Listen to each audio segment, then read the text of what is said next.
Organización de la paz. Las conferencias de paz.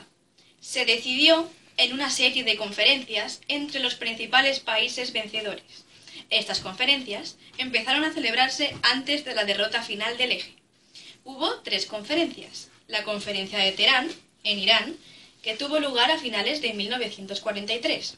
Fue el máximo exponente de colaboración entre los aliados y sus dirigentes, Stalin, Churchill y Roosevelt.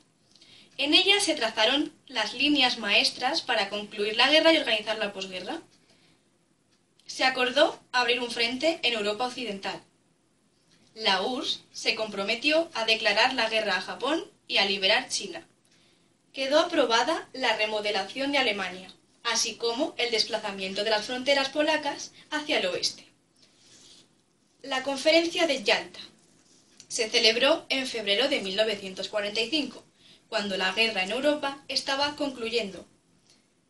En ella se dictaminó que Alemania quedara dividida en 4 áreas de influencia y se ratificó el derecho de la URSS a ampliar su órbita de influencia sobre aquellos países de la Europa Occidental que había liberado su ejército. Y por último, la Conferencia de Potsdam, en Alemania, tuvo lugar en verano de 1945. En ella cambiaron los actores.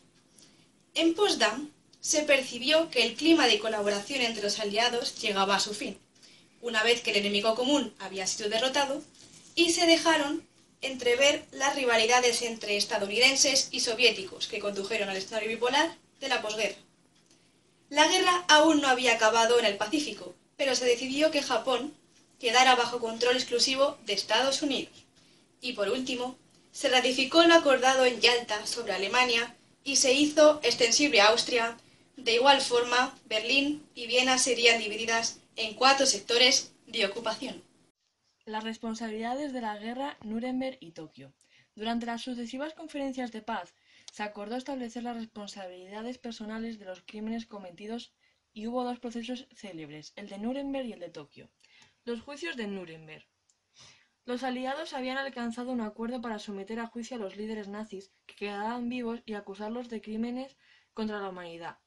Terminó considerando a la mayoría de delito de genocidio. Las razones que alabaron la decisión fueron las siguientes. Existió un plan nazi para exterminar a todos los judíos en territorio alemán. El plan de exterminio fue diseñado por el propio Hitler y sus colaboradores. A su vez, estos fueron informados puntualmente del desarrollo del proceso. El exterminio de los judíos se realizó a través de maltratos, agotamiento extremo y malnutrición, cámaras de gas, trabajos forzados, etc. La mayoría de los judíos asesinados eran civiles. El tribunal militar de Nuremberg condenó a morir ahorcados a 10 altos mandos nazis, todos ellos directamente implicados en el Holocausto, pero desoyó la petición de los soviéticos de fusilar a todos los acusados y se absolvió a los jefes de Wehrmacht. El proceso de Tokio. Se formó el Tribunal Penal Internacional para el Lejano Oriente con sede en Tokio. Los cargos fueron idénticos a los formulados en Nuremberg y hubo 7 penas de muerte. El emperador Hirohito fue absuelto de cualquier responsabilidad y muchas de las atrocidades de las tropas japonesas en China o Corea quedaron impunes.